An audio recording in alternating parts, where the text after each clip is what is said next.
Salut les Scobers. Donc bienvenue dans ce nouvel épisode de podcast et c'est le premier podcast filmé.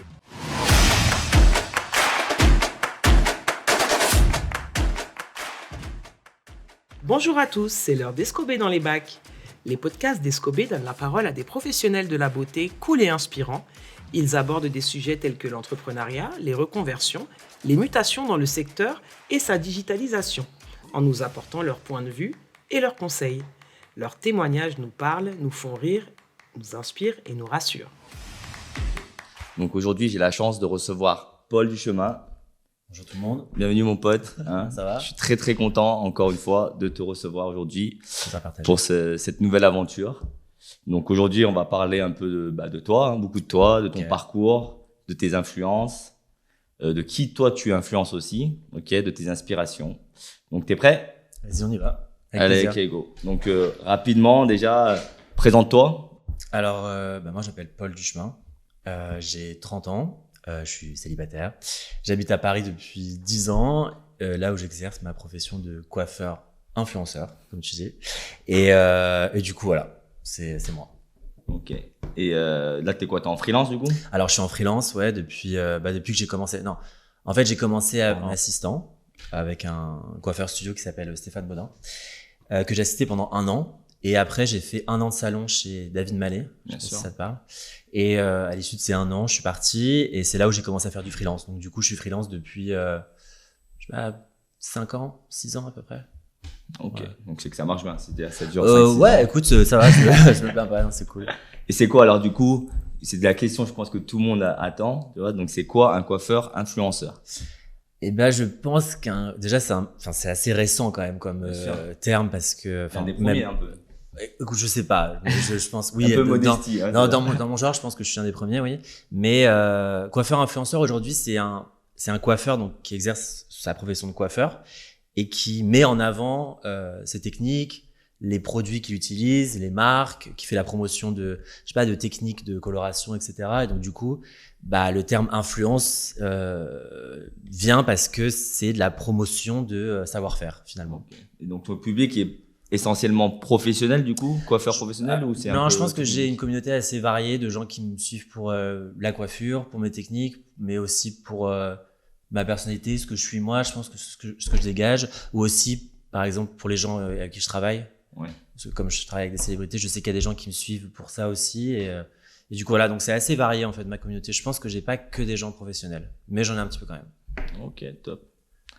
Et c'est quoi comme statut? Alors, tu as dit que tu étais en freelance, c'est quoi? Tu es en SASU, en micro-entreprise? Alors, j'ai commencé, comme tout le monde, je pense, micro-entreprise, ouais. Auto-entrepreneur. Auto-entrepreneur, ouais. Intermittent du spectacle, je crois, au tout début. Portage salarial, où tu avais les trucs avec Pôle emploi, tu sais, quand tu pourrais complément de salaire, etc. Et ensuite, au fur et à mesure où tu gagnes plus d'argent, donc forcément ton statut, il évolue. Et après, je suis passé en auto-entrepreneur. Et récemment, depuis 1 an et demi, j'ai ouvert mon entreprise de service. Ok, donc c'est une société d'influence. Voilà, je suis en société, ouais. Ok, top. Donc, c'est cool. Et on peut, je sais pas si c'est une question un peu indiscrète, ça gagne combien à peu près un coiffeur influenceur qui tourne correctement? Franchement, j'ai pas une petite fourchette. Ouais, j'ai pas de problème avec les tarifs. Je trouve que leur donner envie France, aussi, non, mais on a ce truc en France de pas dire combien on gagne, etc. On tape un peu sur les toits, c'est qu'ils gagnent de l'argent. Ouais, en vrai, ouais, c'est juste que oui, je gagne de l'argent certes, mais après c'est aussi la charge de travail est énorme, donc du coup c'est justifié, tu vois. Bien sûr. Sans mentir, je pense que actuellement avec la coiffure plus l'influence, tu peux tourner entre 10 et 15K par mois. Okay. Si tu t'en sors bien et si tu travailles bien, c'est entre 10 et 15K. Okay. Mais pour beaucoup de travail? Ouais. En même temps, c'est un mélange d'influence qui est passionnant aussi. En fait, du coup, c'est cool avec la coiffure influence, c'est que quand tu bosses pas en job de coiffure, t'as toujours des contenus à faire ou des deals avec des marques qui te disent voilà, il me faut 2 posts pour ça ou 2 stories, etc. pour mettre en avant tel produit. Et tu le fais quand tu bosses pas, tu vois. Donc en fait, ça complète ton salaire et quand tu bosses pas, en fait, tu bosses tout le temps finalement. Donc du coup voilà. Mais bon après, moi c'est ce que je veux perso, tu vois. Mais oui, c'est un choix. Ouais, c'est un choix. Après, tout le monde est pas obligé de faire ça, mais moi j'ai envie. Voilà. Justement, je me promenais un peu sur notre ami Google. Ah, Google, allez, ça. J'ai essayé de googliser ton nom et ton prénom, donc j'ai trouvé des choses sympas, intéressantes. Et en même temps, justement, c'est là où je me suis aperçu que tu venais pas du tout de ce milieu-là. Donc, C'est quand tu t'es dit, je veux faire de la coiffure, en fait? En fait, je pense que ça a toujours été un rêve pour moi d'être coiffeur de star. Je me rappelle quand j'étais petit, enfin, plutôt ado, ça me fascinait, en fait, les stars. Mais tu voulais déjà coiffeur, du coup, depuis très jeune. Je voulais être coiffeur. Sauf que pour X raisons, j'ai pas pu aller à l'école pour ça. Et du coup, j'ai jamais fait d'études de coiffure, etc. Donc, je suis arrivé sur Paris, j'avais 18 ans. Et j'ai commencé à faire de la vente, du service dans la restauration et tout. Tu viens d'où, juste en Normandie? Normandie. Normandie, ok. Et du coup, alors attends, parce que je viens pas, oui, donc j'étais serveur. Et c'est dans mon restaurant dans lequel je travaillais que j'ai rencontré Stéphane Baudin, le coiffeur que j'ai assisté. Voilà, je lui dis, écoute, moi j'adore ton travail, je sais qui tu es et tout. Ok, tu suivais déjà le milieu de la coiffure. Ouais, bah en fait, il faut être un peu curieux. En fait, je suis plutôt le milieu de la mode, et c'est là où j'ai commencé à voir qu'il y avait des coiffeurs dans la mode pour les défilés de mode, etc.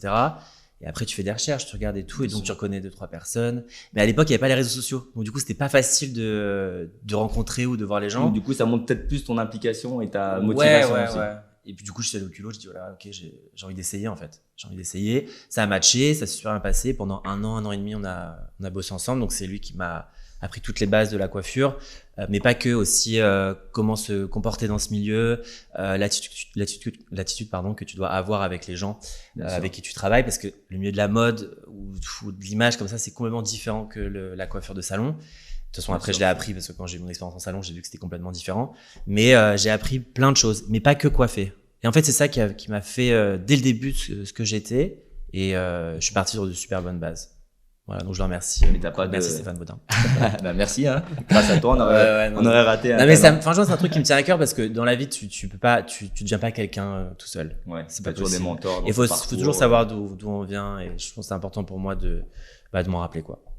Donc, top, voilà. top. Mais du coup, t'es autodidacte. T'as pas eu de diplôme spécialement. T'as pas passé de CAP, de BP. Donc, du coup, j'ai appris en regardant beaucoup. Ouais. Je pense que l'assistanat est un métier qui est, aujourd'hui, il y a toujours ce truc de quand t'es assistant, t'es un peu négligé, etc. Alors que pas du tout. Un assistant, t'apprends énormément. Mais il faut savoir être observateur, regarder les choses qui sont intéressantes et tout, pas juste être là pour assister. Il faut vraiment se servir de l'instant présent, dire voilà, putain, j'ai trop envie de savoir faire ça et tout. Et du coup, faut capter le truc, quoi. C'est le problème un peu des jeunes, moi, je vois dans mes salons. Ah ouais, maintenant, ils arrivent en apprentissage, ils veulent déjà couper, faire des couleurs. Mais non, et en fait, c'est un peu, pour eux, un peu, dégradant de passer le balai, de faire des shampoings, mais en fait, tout le monde passe par là, et c'est comme ça que tu observes tes collaborateurs. Moi, je faisais quoi? Je tenais des épingles à cheveux. J'étais comme ça derrière, et tu t'attends, quoi.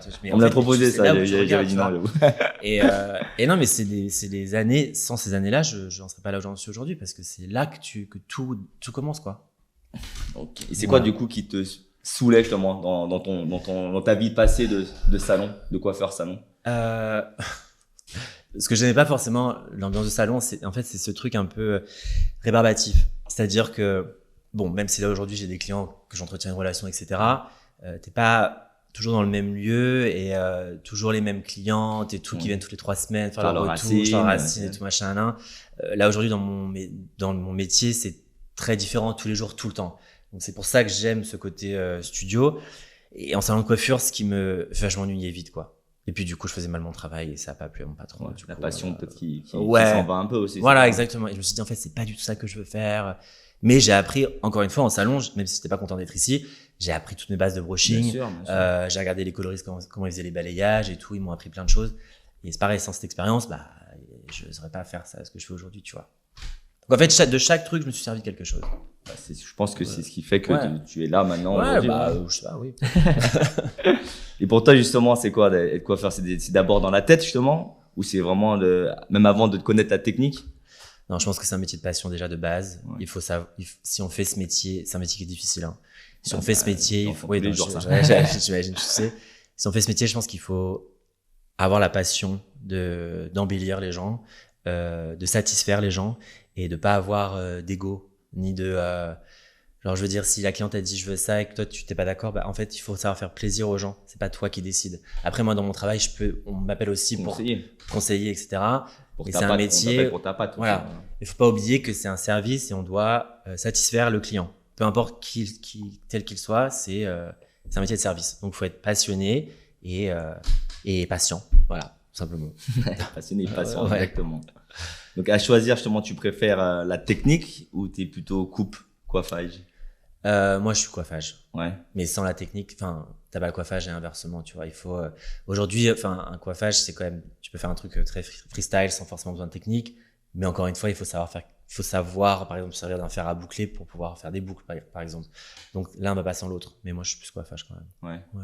On t'appelle plus pour ça? Du coup, on m'appelle que pour ça. Ouais. Vraiment, aujourd'hui, en fait, comme on sait ce que je sais faire, on m'appelle pas pour autre chose. Ouais, donc je sais que tu fais un peu de perruque, tu vois, par exemple. Ouais. Non, mais alors, oui, ça, mais coiffage de perruque, du coup, tu vois. C'est particulier, tu vois. Moi, je sais coiffer de quasiment tout type de cheveux. Bon, à part les cheveux très, très crépus, très texturisés. Mais les perruques, je sais que ça se tient pas de la même manière, tu vois. C'est vrai. À travailler. Ouais, on m'appelle pour tout ce qui est coiffage, perruque, extension, cheveux, tout ce qui est un peu gros cheveux, quoi. Enfin, beaux cheveux, un peu à l'américaine. Ça a toujours été le cas. Même avant, en salon, tu préférais plus ça que de la couleur, même. Tu vois. Ah ouais, je me rappelle, déjà, mes collègues, je crois si tout le monde m'aimait bien, mais il y avait ce truc de genre, ouais, de toute façon, Paul, il veut faire que des brushings et tout. Et j'étais là, ouais, mais il y a que ça qui me plaît, quoi. Tu sais que nous, c'est un peu le truc que tout le monde veut se refiler, ouais. Ils veulent pas faire les brushings. Ah ouais, non, moi, c'était que les brushings. Il fait chaud, t'es là, tu dois tirer. Bref, c'est physique, quoi, tu vois. Ouais, moi, je vais faire une coupe. Je suis plus à l'aise d'ailleurs, mais je fais rarement, franchement, avec la nouvelle clientèle là actuellement, on fait rarement des brushings, sauf pour des événements, quoi. Ils veulent des choses très naturelles. Moi, j'en faisais beaucoup. Ouais, franchement. Mais je pense moi, je suis dans un salon plutôt premium. Ouais, là, c'est un salon assez haut de gamme. Ouais. Mais et il y avait vraiment une vraie demande de beaux brushings, belle matière et tout. Haut de gamme, luxe, je sais que les nanas venaient une fois par semaine. Ok, très bien. Et du coup, aujourd'hui, tu coiffes, comme tu as dit tout à l'heure, quelques célébrités, donc est-ce qu'on pourrait avoir quelques noms? Oui, alors régulièrement, je coiffe Iris Mittenard, Miss Univers, Camille Lelouch, humoriste, chanteuse, actrice, Nabila, qui est influenceuse sur les réseaux. Je pense que c'est mes 3 grosses têtes, je dirais, avec qui je travaille le plus régulièrement. Et après, c'est quoi? C'est sur des shootings? Après, par exemple, il y a les Fashion Week où t'as des influenceuses étrangères qui viennent sur place, donc du coup tu les fais soit en one shot, soit elles t'appellent à chaque fois qu'elles viennent, et du coup t'entretiens une relation, mais que pendant les Fashion Week, du coup, parce qu'elles sont. Mais c'est de la visibilité. Voilà, c'est de la visibilité. Internationale, donc c'est très pour toi aussi. Donc voilà, je dirais, enfin il est très varié mon carnet de célébrités, mais j'en fais. Après, 3 principales. Ouais, mes 3 principales, c'est après. Je suis sûr que j'en oublie d'autres, mais à chaque fois j'oublie et je regrette. Quand putain, j'aurais dû dire ça. Désolé pour vous. Mais non, mais je suis sûr que. Non, après, c'est des influenceuses, plein d'influenceuses françaises et tout. Okay. Et c'est quoi? C'est elles souvent qui viennent te chercher? Leur agent? Ah, attends, je vais dire aussi Amel Bent. Je coiffe beaucoup Amel Bent, voilà. Ça, j'étais avec elle en plus il y a 2 jours. Très, très long. Et j'ai fait du bruit. Mais non, du coup, et qui est chanteuse. Donc tu vois, en fait, je fais de l'influence, influenceuse, chanteuse, actrice, mannequin. C'est très varié, Il n'y a pas de. Mais il y en a une qui t'a propulsé un petit peu, non? Oui, c'est Nabila. Ouais, vraiment. Comment ça s'est fait la rencontre? Comment tu tombes sur une Nabila comme ça? Soit tu mises dessus, tu te dis ok, je vais te coiffer toi gratuitement parce que je sens que tu. En fait, ce qui s'est passé. Non, mais ce qui s'est passé, c'est tout simple. J'étais à Milan pour une Fashion Week, c'était il y a 5 ans. Et je savais qu'elle venait. Et je connaissais son coloriste qui s'appelle Louis, qui est un très bon coloriste. Et je lui ai dit, voilà, écoute, je sais qu'elle est là et tout. Si elle a besoin d'un coiffeur, tu peux lui donner mon numéro de téléphone. Et voilà, ça ferait plaisir. Et il dit, ok, tout machin, Elle regarde mon Insta, je pense, elle dit, ok, vas-y, one shot, on le fait. Et on s'est rencontrés comme ça dans une chambre d'hôtel à Milan. Et après, elle m'a pas lâché. Ça m'a tué. Je rigole. Non, après, du coup, Après, j'ai vu sur la vidéo, Prime Vidéo, t'es même dans ces. Non, mais en fait, du coup, il y a eu ce truc de genre, je pense qu'on a eu une connexion, tu vois, parce que, elle, je pense qu'à ce moment dans sa carrière, elle cherchait quelque chose de nouveau.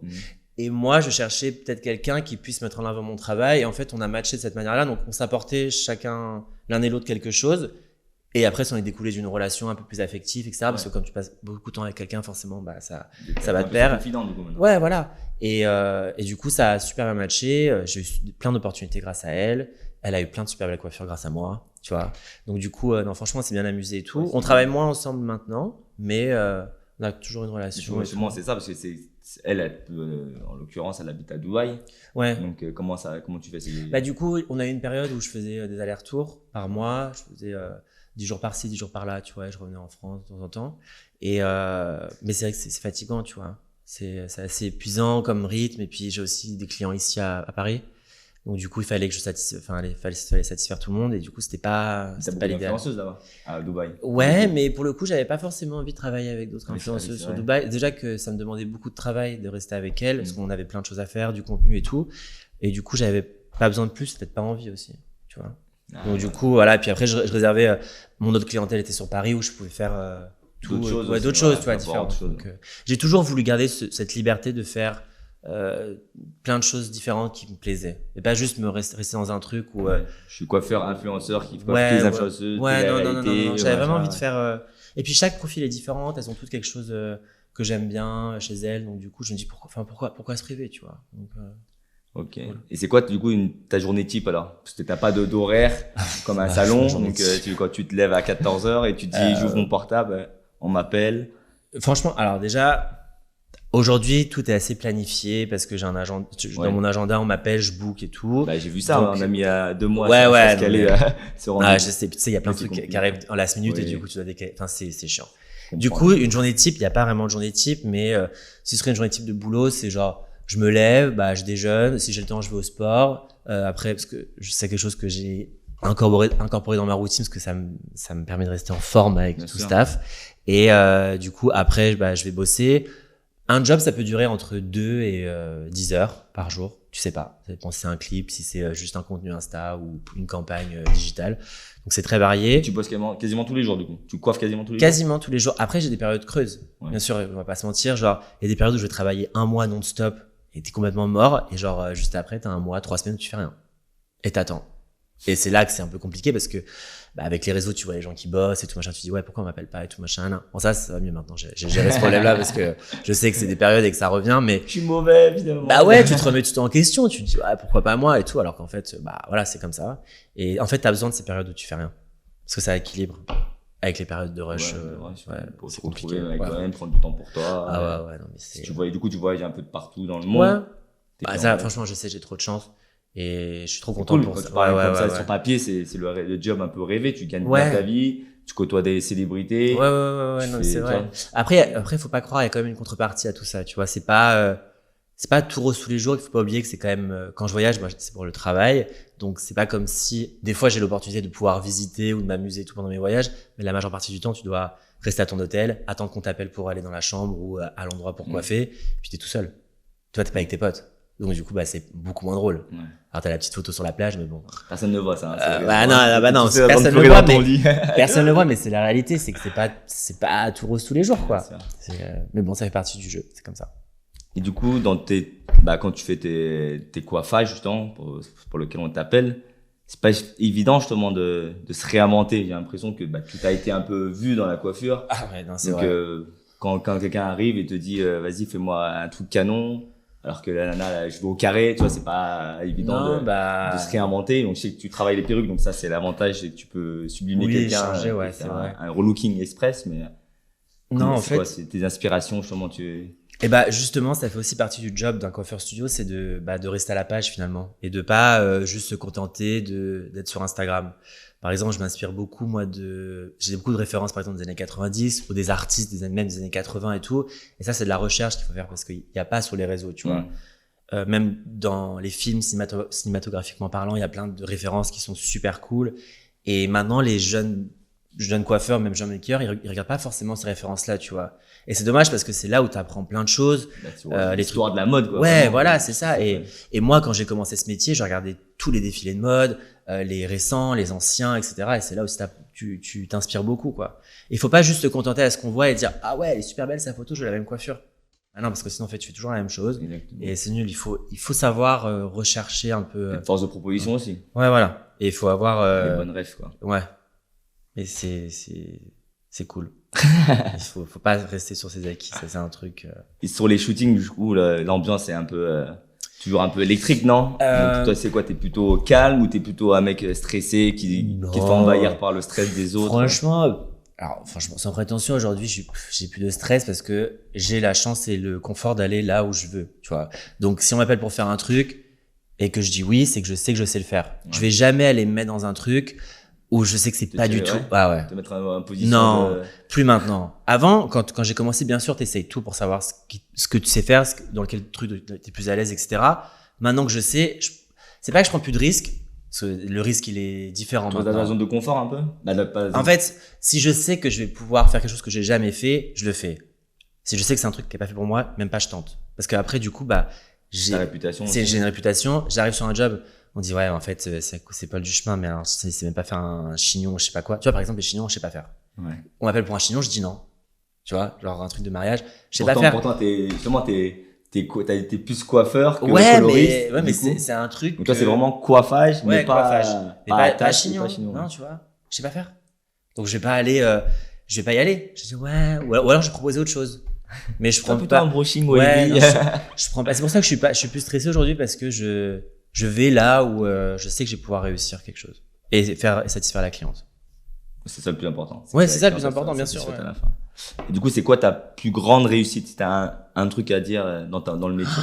Mon goal, et ça je le dis à chaque fois quand je fais des interviews et tout, c'est quand j'ai coiffé Paris Hilton. Ouais. C'était un rêve que jamais, quand j'avais 14 ans, j'ai regardé The Simple Life sur, je sais pas, à l'ordinateur, parce qu'il y avait même pas à la télé. Et tu sais, quand tu rêves à travers des choses que tu vois et tout, et tu dis, mais jamais cette meuf, et c'était un rêve. Et un jour, on m'a appelé pour la faire, j'ai chialé et tout. C'est vrai? Je te jure. Et alors, elle est comment? Cool? Non, mais trop cool et tout. Puis après, elle m'a rappelé, on a bossé ensemble et tout. Et c'est là où tu dis, putain, je fais quand même un métier où je peux toucher du doigt des choses de ma jeunesse, de ma génération avec laquelle j'ai grandi et tout. Et c'est ça qui me faisait rêver. Et avec un métier qui est soi-disant décrié. Une voie de garage. Alors qu'en fait, ces nanas-là, elles ont besoin de nous, tu vois. C'est, leur image, c'est leur fonds de commerce, et elles ont besoin de coiffeurs, maquilleurs, stylistes et tout. Et par exemple, aux États-Unis, c'est vachement, comment on dit ça? C'est vachement coté, ce genre de métier. Comparé en France où c'est un peu sous-coté et on met pas forcément en valeur de la bonne manière, mais Est-ce que tu penses pas que c'est parce que justement tous les professionnels de la beauté sont la majorité en freelance et du coup ils se vendent pas de la même manière qu'en France justement. On est derrière toujours l'enseigne, toujours le gérant et du coup je sais pas. En fait, je pense que là-bas ils sont tous freelance aux États-Unis. Moi j'ai bossé en la Australie, majorité, mais je pense aussi que c'est très culturel. Tu vois, parce que là-bas, il y a une vraie demande qui commence à y avoir de plus en plus en France, où les femmes deviennent de plus en plus coquettes, etc., même avec le make-up, les cheveux et tout. Et de toute façon, tout ce qui se passe aux États-Unis, ça arrive 4 ans après chez nous. Donc, tous les trucs qu'il y a eu là-bas, les 4 dernières années, sont en train d'arriver. Et ouais, il y a un truc de culture où elles sont à fond dans le make-up, à fond dans les cheveux, qu'on a de plus en plus ici, mais pas encore comme eux, tu vois. Donc c'est pour ça que je pense que le métier de coiffeur ou maquilleur est beaucoup plus respecté là-bas que ici. Enfin moi en tout cas c'est ce que je ressens. Et surtout les budgets sont pas les mêmes. C'est ça. Quand tu vois comme tous les gens que je connais là-bas ils gagnent tous 10 $, c'est normal. Les hairstylistes ils ont des villas sur les collines à Hollywood. T'es là moi j'ai mon petit appartement à Paris mais c'est quoi t'es coiffeur toi? Ah ok. Ouais tu vois c'est ça ils roulent en Lamborghini. Même par exemple tu vois à Dubaï c'est en train de devenir comme ça. Parce que c'est après il y a plus de budget, il y a plus d'argent et tout mais et ça te donne pas envie? Est-ce que c'est un objectif? Non, pas spécialement. Non. Le but c'est pas de se gaver et faire de l'argent quoi tout simplement. Non, en fait, j'ai envie de faire de l'argent mais j'ai aussi envie d'être heureux et je sais que si je vais là-bas, c'est le cadre de vie pour avoir habité quelques semaines là-bas, je sais que c'est pas ce qui me correspond et je veux pas m'enfermer là-dedans. Si je veux de l'argent, je veux être riche mais je veux pouvoir être heureux, être proche de ma famille ou pas trop loin et voilà. Tes amis et mes amis et tout parce que c'est vrai qu'on est riche même culturellement c'est complètement différent. Non, mais c'est bien de le dire aussi parce que bien sûr. Mais culturellement c'est pas pareil. En tout cas moi ça me convient pas. Après je peux comprendre qu'il y a beaucoup de gens qui soient séduits par cet endroit, mais moi ça me convient pas. C'est vrai quoi d'être riche et tout seul. Tu vois, c'est pas c'est pour les gens qui sont déjà tout seuls peut-être. Mais c'est dommage, c'est triste quand même.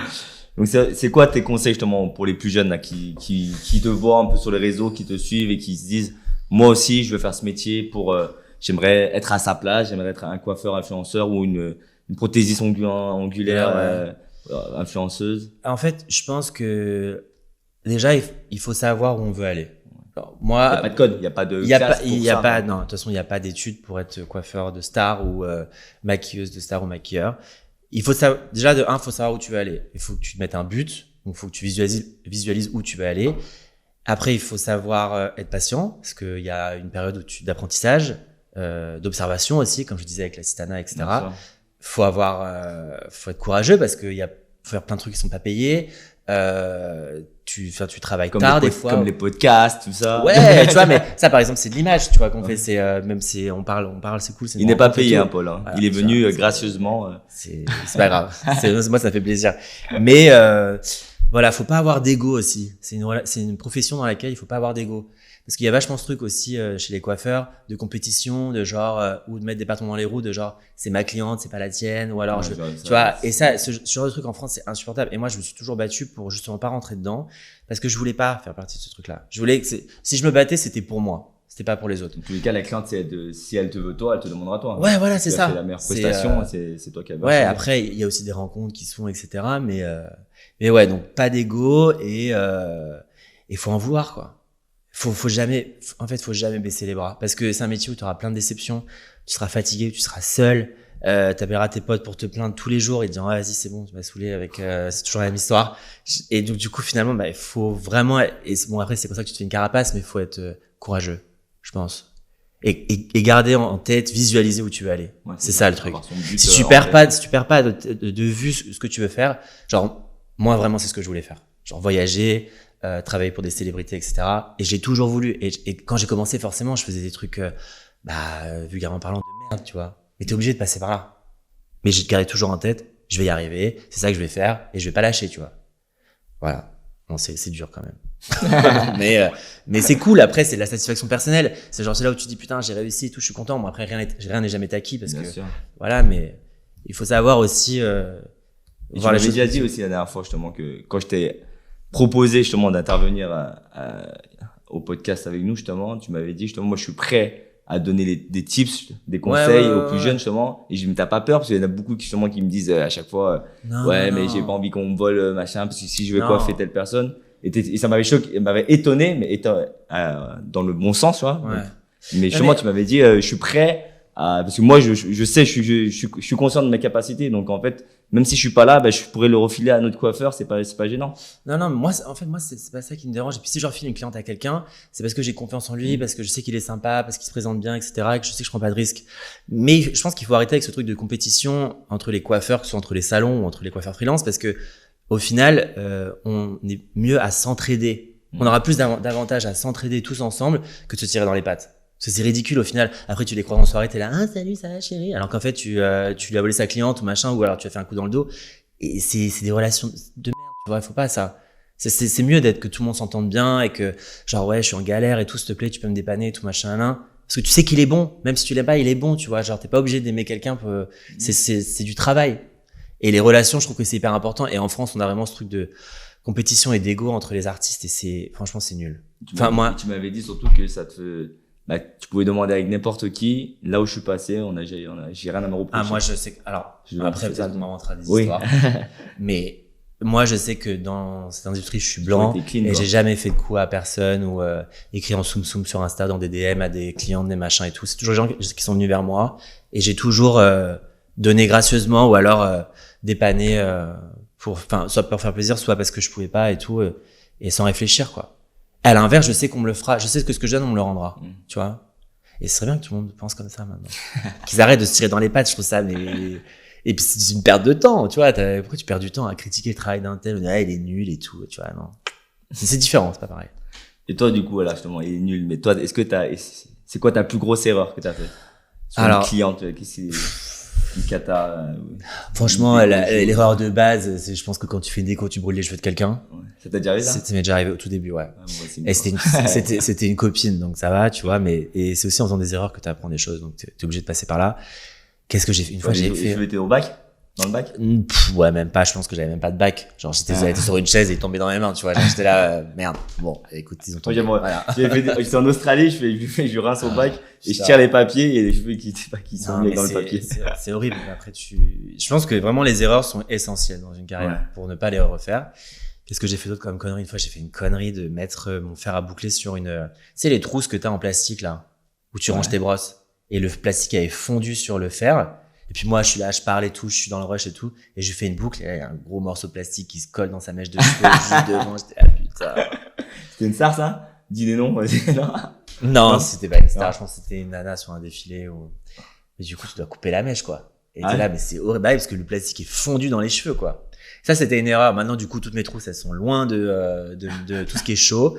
Mais voilà, du coup, j'ai appris, je sais que je referai pas. Et, ça, et mon fils de 5 ans, il t'aurait dit. Hein. Ouais, non, mais sur le coup, tu sais, tu poses, tu jettes ton matériel et tout. Parce que tes plans de travail, c'est toujours bordel. Ça peut pas être clean, quoi. Quand t'es dans le rush, c'est pas possible. Et c'est quoi la coiffure la plus ouf, justement, qu'on t'ait demandé? Ou la plus compliquée, ou la plus exubérante? Alors, tu sais, je travaille avec cette influenceuse qui s'appelle Sita Bellan. Je sais pas si tu vois, une fille qui a les cheveux bleus. Non. Ça dit rien? Elle est un peu dans un truc style néo-punk, manga, etc. Ouais. Et elle vient souvent en Fashion Week parce qu'elle est invitée à des défilés et tout. Et un jour, quoi, la base? elle est influenceuse DJ Hit Girl. Okay. Tu regarderas son profil, il est super cool. Et en fait, ce que j'aime avec cette nana, c'est qu'à chaque fois qu'elle m'appelle, elle me dit ok, carte blanche, mais sors-moi des trucs de ouf. Je dis ok. Et c'est la seule avec qui je peux encore faire des trucs un peu foldingo. Et ça revient à tout à l'heure, justement, il faut s'inspirer. Voilà, c'est ça. Donc je lui dis ouais, alors du coup, c'est quoi le mood de cette saison? Elle me dit ok, baby doll, manga, voilà, rose. Je dis ok, vas-y. Alors du coup, tu dois chercher des trucs, tu cherches des rêves. Et perruques là, du coup, souvent. Plutôt extension. Ouais. Et là, du coup, ce que j'ai fait, il y a un truc ouf que j'ai fait avec elle, c'était je sais pas, je te l'enverrai en photo, c'est une crête de punk, genre arc-en-ciel, mais genre qui faisait ça de haut, avec plein de chignons et tout. C'était assez ouf. Et je l'ai fait qu'une fois, je le referai pas. C'était trop, c'est trop compliqué. Mais franchement, c'était trop cool en photo. C'est pas faire les chignons, alors, du coup. Ah non, mais tu sais, quand je dis chignon, c'est les petits, tu sais, quand tu fais un petit chignon. Ouais, après, t'enroules autour les cheveux, et après, tu fais une crête, tu en mets tout en l'air avec du gel et tout. C'était stylé. Mais c'est trop dur. Franchement. Ça, c'est des heures de préparation. Voilà. Mais après, du coup, tu prépares tes cheveux chez toi, tu fais les couleurs et tout. Après, faut que tu les mettes sur elle, faut que ça marche. Ça, c'est des prestations qui valent combien à peu près, du coup? Ça, c'est gratuit, par exemple. Parce que ça, c'est de l'image. Et du coup, c'est grâce à des filles comme ça, qui mettent en avant mon travail que je fais pas d'habitude, ou après des marques te disent, ouais, on veut la même chose, ou alors, et là, du coup, tu factures. Son sens artistique. Ouais, voilà, c'est ça. Mais sans ces nanas-là, tu genre, moi, c'est elle, ma vitrine, hein. Je peux la remercier, mais c'est, elles qui mettent en avant notre travail pour qu'après, des marques ou des gros budgets ou des clients perso viennent te voir en disant, voilà, maintenant, c'est temps. Donc, après, là, avec tout ce monde, j'ai l'impression que t'as fait quand même pas mal de choses, hein, même malgré ton jeune âge, parce que t'as que 30 ans. Ouais, c'est vrai. 6 ans en freelance, t'as dit? Ouais. C'est quoi? Est-ce que t'as encore des rêves, là, justement? Professionnels, je te parle. En fait, aujourd'hui, comme le métier a un petit peu changé, tu vois, je dirais, c'est plus que de la coiffure. Maintenant, il y a de l'influence. Faut savoir mettre en avant ton métier. Faut être porte-parole d'une génération aussi, de coiffeurs, comme tu dis, conseiller les gens, etc. Je pense qu'aujourd'hui, j'ai plus envie d'être, je sais pas, plus présent en tant que moi-même que toujours derrière une cliente. Je pense que les gens, surtout, ils ont besoin de se référencer à quelqu'un. Tu vois, par exemple, quand tu vas parler d'un produit, c'est toujours mieux de voir quelqu'un s'en servir ou voir comment il fait, etc. Par exemple, j'avais fait un job avec L'Oréal il y a pas très longtemps sur un produit, c'était, moi je sais plus ce que c'était. C'était Metal Detox, je crois. Je sais pas si tu. Et du coup, on devait mettre en avant les techniques et tout machin. Et ça, j'avais trop kiffé, tu vois, parce qu'il te filme et il y a ton truc avec ta gestuelle, tes mains. Oui, c'est pas juste le produit. Ouais, voilà, c'est ça. Et du coup, ce que j'aime, c'est mettre en avant des choses et plus être présent. Genre, parler, j'aime bien aussi. Tu vois, comme ça, par exemple, genre, j'adore faire des trucs comme ça, que juste derrière, faire un brushing, rester derrière, tu vois, c'est un peu... On se taille, on fait juste le brushing, tu fais ta petite photo. Donc voilà, j'aimerais plus évoluer dans ce truc-là que de rester silencieux et rien dire. Voilà, tu vois. Et qu'est-ce que tu changerais justement sur ta carrière, là, si tu dois refaire un peu ton parcours? Franchement, rien. Star, tu vois. Franchement, je pense que je changerais rien, ouais.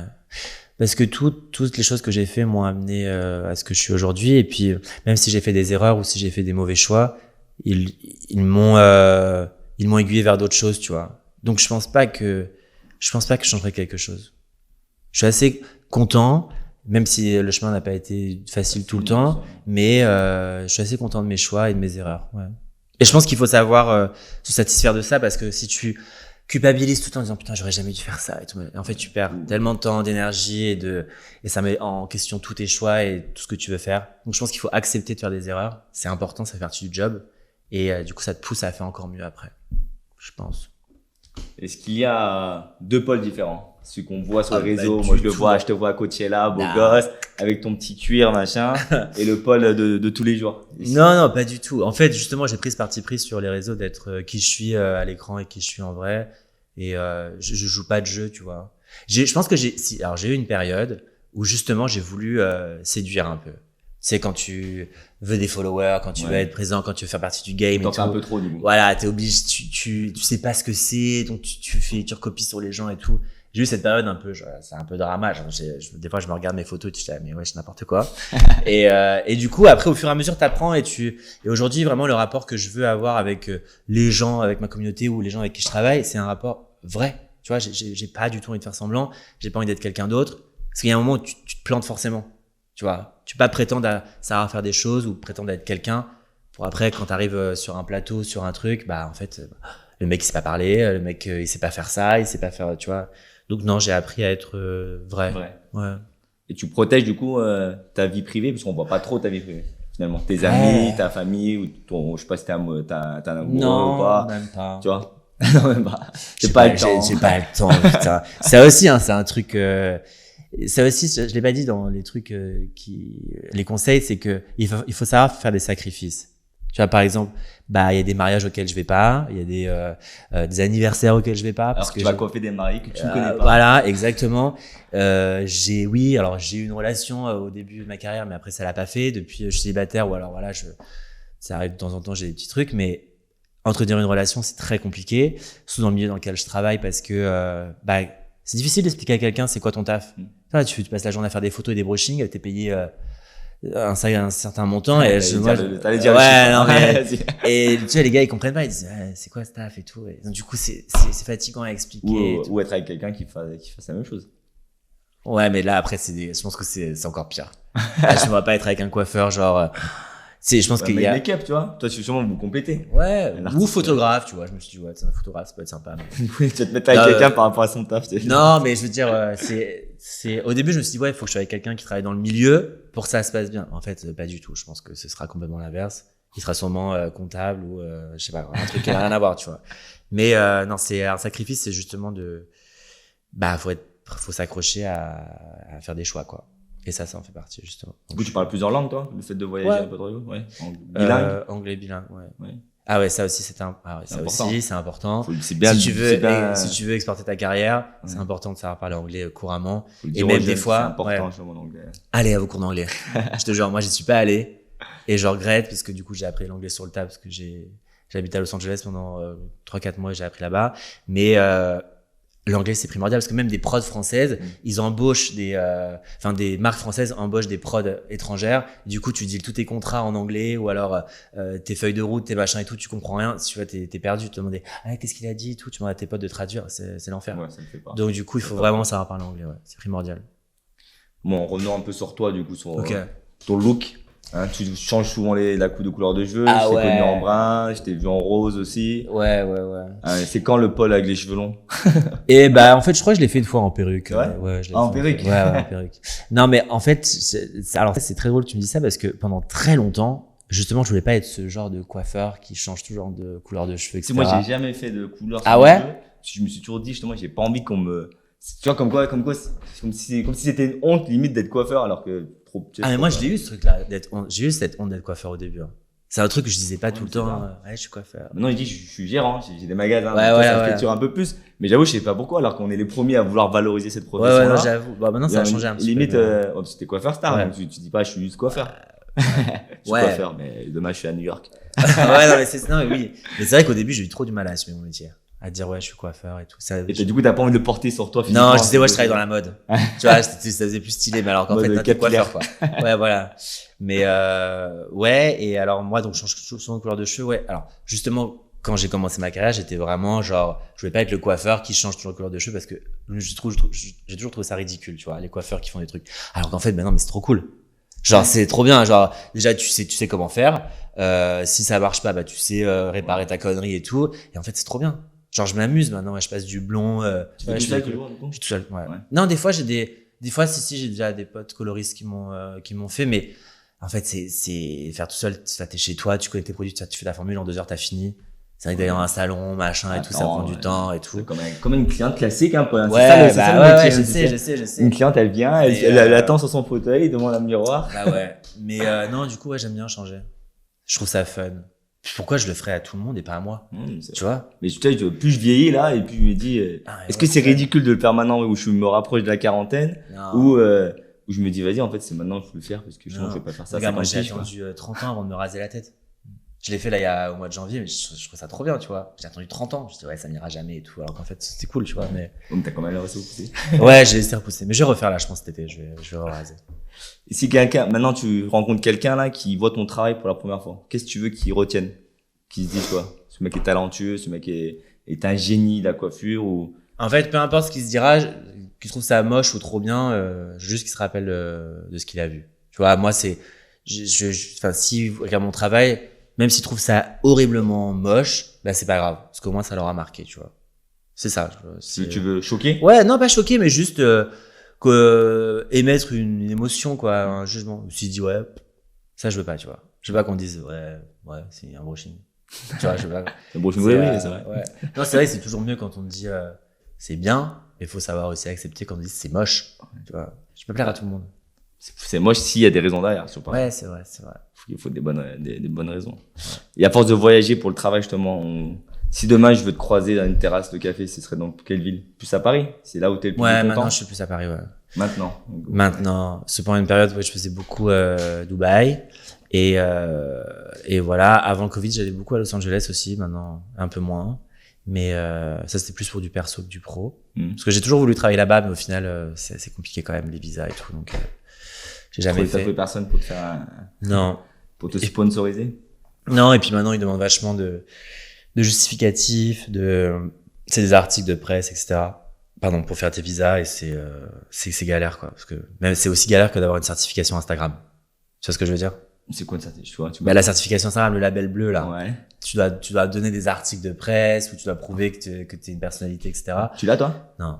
Ouais, ça fait des mois que j'essaye, c'est hyper dur. Et ça fait quoi de ça, c'est label? Alors, après, si je l'ai, tant mieux, si je l'ai pas, tant pis, mais c'est un label, tu vois. C'est un truc qui te certifie, c'est Paul Duchemin, ou c'est un tel, machin et tout, et c'est pas quelqu'un d'autre. Tu vois, donc je sais pas, c'est un label, ouais, je dirais. Comme le label rouge sur la bouffe, ou, tu vois, des trucs comme ça. Donc, ça c'est le meilleur. Ouais, voilà, exactement. Ouais. Mais ouais, en gros. Et enfin, on pouvait pas aussi passer à côté de tous tes tatouages, hein. J'en vois de partout sur tes réseaux. Ah ouais, jamais posé cette question. C'est vrai? Ouais, non, jamais. T'en as combien? 19. Ah ouais? Ouais, j'en ai beaucoup. Okay. Mais c'est que des petits. Moi aussi, j'aime bien les petits tatous qui servent à pas grand chose. Ouais, mais tu sais ce que ça veut dire. Significatif, c'est, cool, c'est des moments de ta vie. Et y en a que tu regrettes déjà? Non, je regrette rien. Non. C'est à chaque fois un moment de ta vie particulier. Ouais, ils veulent tous dire quelque chose, et puis si soit je l'ai fait pour quelqu'un ou pour une raison ou quoi, pourquoi je l'enlèverais, tu vois. Il y en a des fun ou pas là-dedans? Des fun? Qu'est-ce qu'il y a comme fun? Il y a celui-là, il y a Forever Young, c'est l'un de mes derniers que j'ai fait. Parce que je commençais à approcher la trentaine et je me suis dit, voilà, c'est pas possible. Je veux au moins le marquer sur ma peau. Ouais. Non, celui-là, je l'aime bien. Au début, les gens disent, ouais, t'as fait un papillon sur ton bras et tout, c'est nul. Je dis, ouais. C'est moi, quoi. Tu vas en faire d'autres, du coup? Je sais pas. Tant qu'il y a de la place? Je sais pas. Je pense que je le fais au feeling. Si j'ai envie, je me réveille un jour, je dis, ouais, je vais faire un tatouage. Mais non, là, j'ai pas d'idée pour l'instant. Donc voilà. Est-ce que t'as quand même conscience que t'es une source d'inspiration, hein, pour certains jeunes, surtout les il m'a posé la question tout à l'heure et je dis que ouais, non, j'étais pas du tout conscient. Non. Justement, toi qui étais fan peut-être de quelqu'un, d'une star quand tu étais plus jeune, est-ce que tu te voyais maintenant, toi, aujourd'hui, avec tes milliers de followers, et dire que peut-être derrière cet écran de portable, il y a un jeune qui veut faire la même chose et que j'inspire? C'est cool ça quand même, non? Ouais, c'est cool. Non, enfin, je trouve ça cool. Après, c'est toujours difficile à réaliser que tu peux être une source d'inspiration pour les gens, parce que c'est quand même c'est quand même un grand mot. Mais par exemple, moi, je vois à l'époque, il y a pas vraiment de modèle. Il y a pas de réseau, donc tu pouvais pas mettre un visage sur une profession ou quelqu'un du milieu. Et maintenant, aujourd'hui, avec les réseaux, alors oui, on me voit, moi, Paul Duchemin, voyager ou travailler avec telle personne. Donc, je suis conscient que ça puisse faire rêver des gens. Mais si tu veux accéder à ce rêve, il faut être conscient aussi que ce que tu vois pas, et il faut travailler, machin et tout. Donc, c'est pas facile. C'est juste ça. Moi, comme j'avais pas d'image, comme je pouvais pas visualiser ce que c'était ce métier, je voulais juste le faire, tu vois. Ouais. Donc, du coup, j'ai créé mon propre truc à moi. J'y suis allé et voilà. Après, si aujourd'hui je suis une source d'inspiration pour les gens, tant mieux, mais. C'était pas le but? Ou un petit peu quand même. Si t'as envie Non, tu cours toujours un petit peu la gloire et la richesse, ça va avec, tu vois. Non? Ouais, mais Tu sais à quoi t'attendre d'ailleurs. Si ça réussit, si ça marche, tu sais très bien que bah, tu vas avoir de la visibilité, que les gens vont te suivre. Bon, non. ouais, si, mais encore une fois, je sais pas comment ça peut être une source. Ouais, si, je pense que, en fait, peut-être je sers plus de modèle. Genre, oui, je vais faire comme lui, tu vois. Après, inspiration, c'est quand même, bon, c'est cool, mais bon, je sais pas, tu vois. Mais franchement, il faut, moi, je me suis jamais dit, enfin, si, je me suis toujours dit que j'allais y arriver. Ouais. J'ai toujours, même, si on me disait dans tous mes choix que je faisais de carrière et tout, c'est pas bien ce que tu fais, ou alors travaille pas avec telle personne et tout, machin, là. Je savais que j'allais réussir. J'ai pas lâché et tout, et je visualisais vraiment là où je voulais aller, et alors je sais pas si j'ai réussi, mais en tout cas, je suis content de ce que je fais aujourd'hui, tu vois. Mais faut vraiment. C'est ça le plus important. Ouais, c'est ça le plus important, mais. Que tu sois fier de ton Ouais, et puis il faut pas avoir honte de justement d'être fier de ce que tu fais. Genre, moi, je suis content de voyager, je suis content avec des célébrités, des stars, vulgairement parlant, mais, c'est parce que je mérite, tu vois. Enfin, je le mérite pas dans le sens où ça m'est dû, mais c'est parce que j'ai tout fait pour et il faut pas que si les jeunes regardent, faut pas juste qu'ils voient ce côté-là de star, d'Instagram, de machin et tout. Il faut penser à tout ce qu'il y a derrière avant d'accéder à ça. C'est créé un compte sur BeReal où tu Ah putain, tu connais? Ouais. Ah ouais, j'ai fait. C'est la première truc française. Ouais. C'est la première mais réseau social français justement où tu vas montrer sans filtre. ah ouais, attends, j'en ai fait quelques-uns là, mais j'ai lâché. En Ouais. fait, tu te demandes de faire une photo, je suis toujours en train de faire autre chose. Je peux pas faire une demande de genre.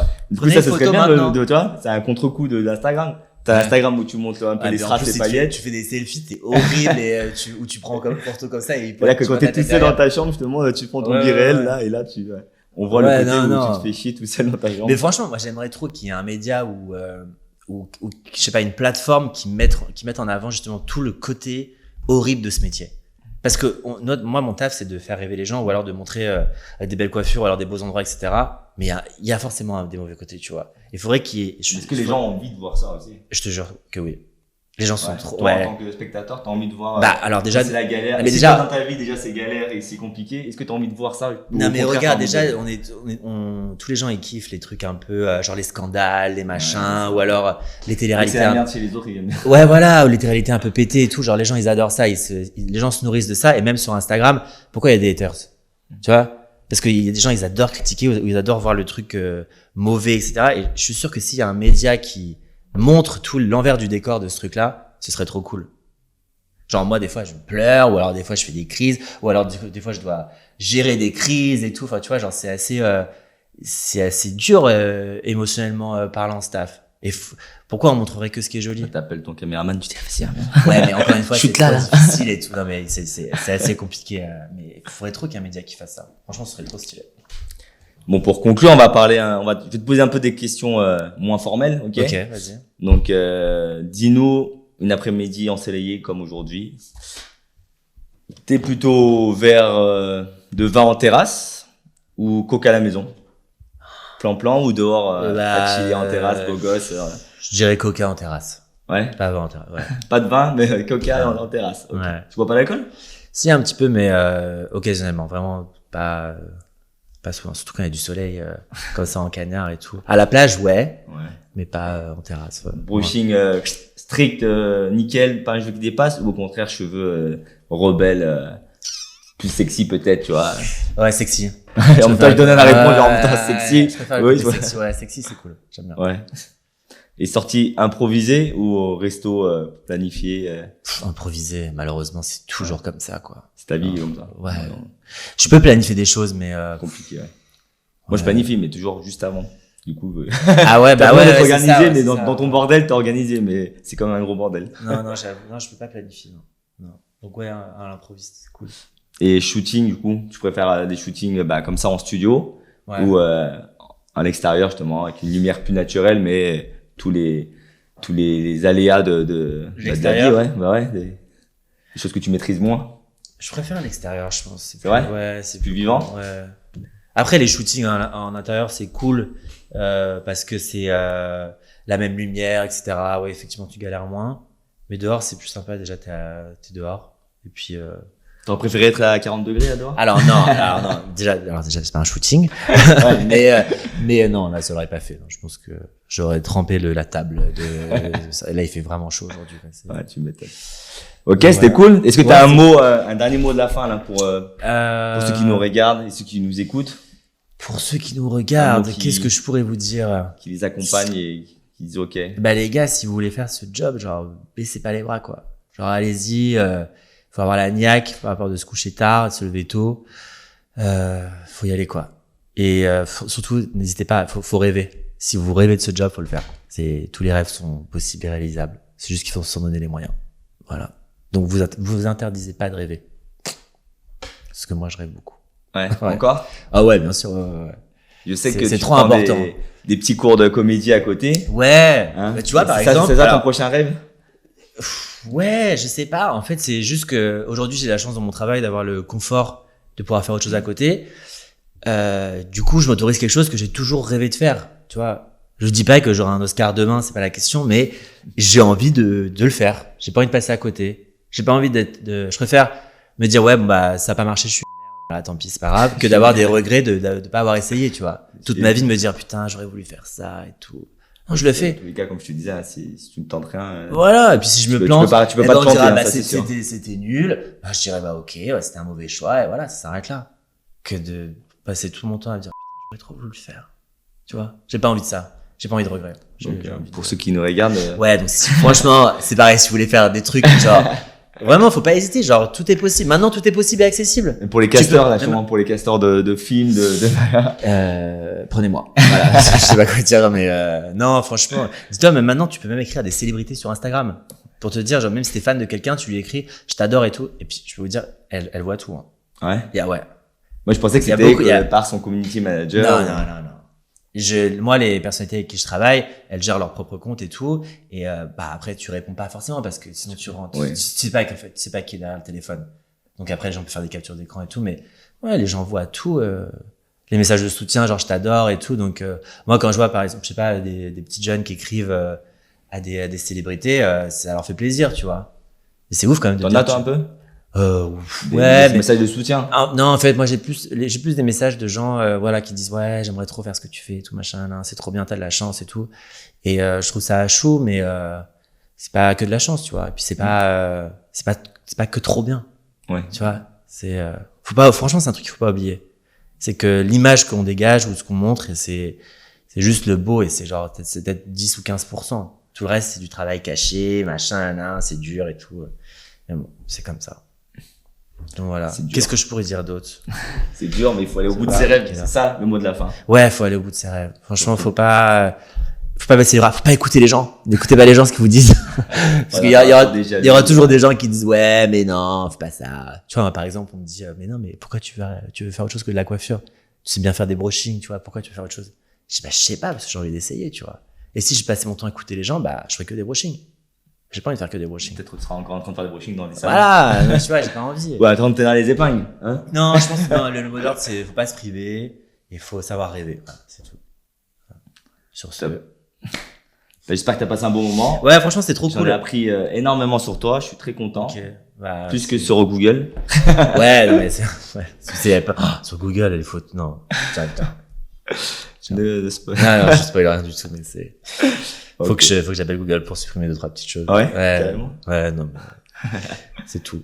J'espère que vous avez passé un bon moment avec nous. C'était Escobé dans les bacs, le premier podcast filmé, ok, pour les professionnels de la beauté. Donc, j'espère qu'on remettra ça avec d'autres invités. Grave, c'est un super concept. concept. C'est toi qui aurait lancé le truc. Donc, tu pourras avoir ce mérite-là aussi, dire voilà, Paul y est passé, du coup je veux y aller aussi. Bah, merci de nous donner la parole en tant qu'artiste parce que c'est pas souvent, donc c'est super intéressant comme format, je trouve ça très cool. Gracieusement, donner de ton temps, dans ton planning chargé justement, j'ai bien compris. Et merci de ton temps. Avec plaisir. Et dans tous les cas, on se revoit. Donc, bah oui, bien sûr. À bientôt. Au revoir, salut.